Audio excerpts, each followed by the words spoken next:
वालेकुम। आज binary relation की डोमेन और रेंज को देखेंगे। किसी भी दिए गए रिलेशन के अंदर हमारे पास जो फर्स्ट कंपोनेंट होता है, जैसे कि यहाँ पर ये 1 2 3 दिया गया है, इस फर्स्ट कंपोनेंट को हम डोमेन कहते हैं। और जो हमारे पास सेकंड कंपोनेंट होता है, जैसे कि ये 4 4 5 6, इसको हम रेंज कहते हैं। एक एग्जांपल दी गई है हमारे को। इस एग्जांपल के अंदर ये हमारे पास एक रिलेशन दिया गया। इसके अंदर जो डोमेन है हमारे पास वो ये फर्स्ट कंपोनेंट 1 2 3 है, और जो रेंज है हमारे पास वो ये सेकंड कंपोनेंट 4 5 6 है। और ये दोनों बिलोंग करते हैं इस सेट ए और बी से। एक और एग्जांपल की तरफ आते हैं। इस एग्जांपल के अंदर एक्स और वाई नेचुरल नंबर्स हैं।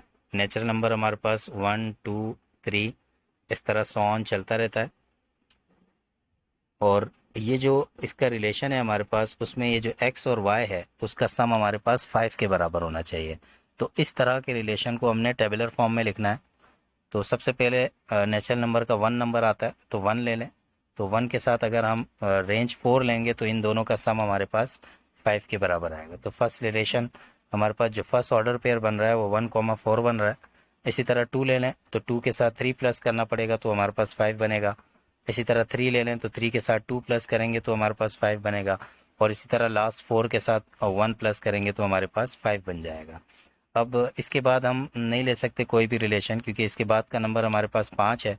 तो डोमेन अगर हम 5 लेंगे तो रेंज हमें कुछ ना कुछ लेना पड़ेगा। तो रेंज 0 तो हम नहीं ले सकते क्योंकि वो तो होल नंबर से ताल्लुक़ रखती है। तो कम से कम रेंज 1 होगी, जो इसमें ऐड होगा तो ये 6 हो जाएगा। तो x प्लस वाई हमारे पास 5 की जगह 6 हो जाएगा, और ये हमें लेना नहीं है। तो जो हमारे पास रिलेशन आएगा वो यही आएगा। तो इसके अंदर अगर हम डोमेन देखें तो ये 1 2 3 और 4 ये हमारे पास डोमेन हो जाएगी, जो कि फर्स्ट कंपोनेंट है। और इसी तरह 4 3 2 1 जो कि सेकंड कंपोनेंट है वो हमारे पास रेंज हो जाएगी। तो अगर इसको अरेंज करके लिखें तो 1 2 3 4 हमारे पास रेंज हो जाएगी। अब एक्सरसाइज में जो हमारे पास डोमेन और रेंज के सवालात हैं उनकी तरफ आते हैं। नेक्स्ट एक्सरसाइज के अंदर क्वेश्चन नंबर 7 है हमारे पास इससे रिलेटेड। इसके अंदर हमारे पास एक रिलेशन है जिसके अंदर एक इक्वेशन दी गई है कि y बराबर है हमारे पास 2x प्लस 5 के। और ये जो रिलेशन है ये इंटीजर्स का है। और जैसे कि हम जानते हैं इंटीजर जो है वो हमारे पास 0 राइट हैंड साइड पर +1 +2 +3 होता है, और लेफ्ट हैंड साइड के ऊपर -1 -2 -3 होता है। तो जो रिलेशन है वो बिलोंग करता है इंटीजर्स है। तो हमें रेंज फाइंड आउट करनी है, और अगर डोमेन हमारे पास ये जो दिया गया है ये हो।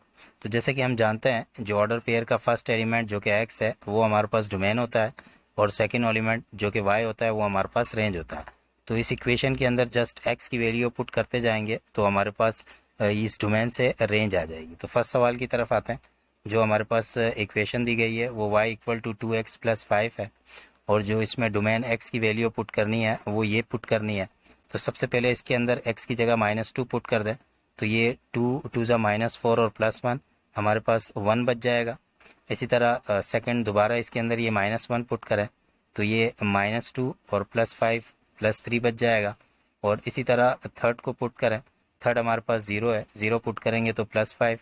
और इसी तरह फोर्थ 1 पुट करें तो 2 1 2 +5 7 हो जाएगा। और इसी तरह 2 पुट करें तो 9 होगा। तो डोमेन जो है वो x है, फर्स्ट ऑर्डर पेयर। ये सारा पुट करा और ये y हमारे पास 1 3 5 7 9 आ गया।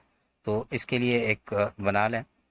ये डोमेन हमने पुट किया -2 -1 0 1, और रेंज हमारे पास आ गई 1 3 7 और 9। इसी तरह सेकंड इसी का पार्ट है, और इसके अंदर जो है हमने डोमेन फाइंड आउट करनी है और रेंज ये गिवन है। यानी इसका मतलब है कि हमें y अब ये पुट करना है, उससे जो x की वैल्यू आएगी वो हमने निकालनी है। तो इक्वेशन को पहले थोड़ा सा x के लिए जो है सॉल्व कर लेंगे। तो सॉल्व करने के लिए हमारे पास इक्वेशन ये दी गई है, और इसके अंदर से जो है तो आप ये 5 को इधर से इधर ले आएँ तो ये y के पास -5 हो जाएगा। अब इस 2 को इसके नीचे डिवाइड में ले आएँ तो अरेंज करके इसको लिखा 2x = y -5। इस 2 को इसके नीचे डिवाइड में ले आया तो अब ये इक्वेशन x के लिए बन गई। अब हमारे पास y जो दिया गया है वो ये है 11 13 15 17। अब एक एक करके पुट करें। इधर हमने y में 11 पुट किया तो 11 -5 डिवाइडेड बाय 2 किया तो जो हमारे पास डोमेन आ गई वो 3 आ गई। इसी तरह फिर सेकंड में 13 पुट किया, हमारे पास जो डोमेन आ गई वो 4 हो गई। और इसी तरह थर्ड के अंदर हमने 15 पुट किया।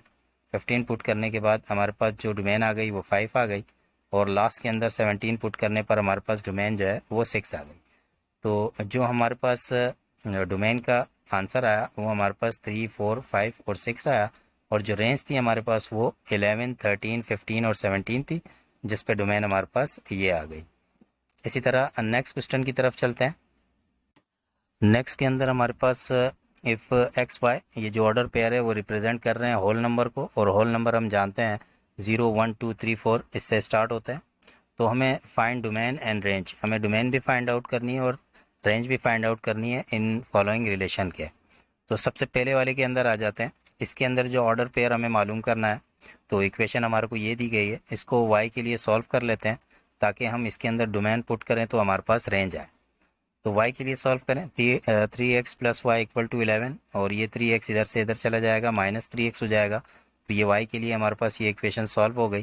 तो x अब डोमेन जो है वो होल नंबर है, तो होल नंबर में 0, 1, 2, 3 हम एक एक करके पुट करेंगे।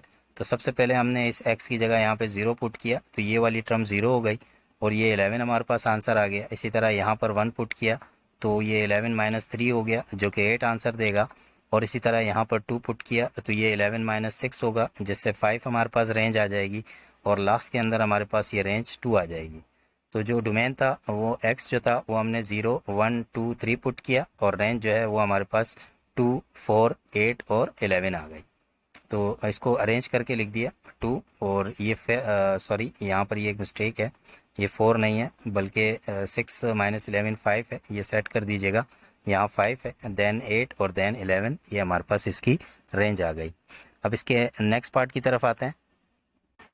नेक्स्ट पार्ट के अंदर दोबारा जो इक्वेशन है हमारे पास, इसको फिर y के लिए सॉल्व कर लें। तो ये y इधर ले जाएं, ये 6 इधर ले आए, तो x - 6 इक्वल टू y हो जाएगा। तो x हमारे पास ये है, y हमारे पास ये है।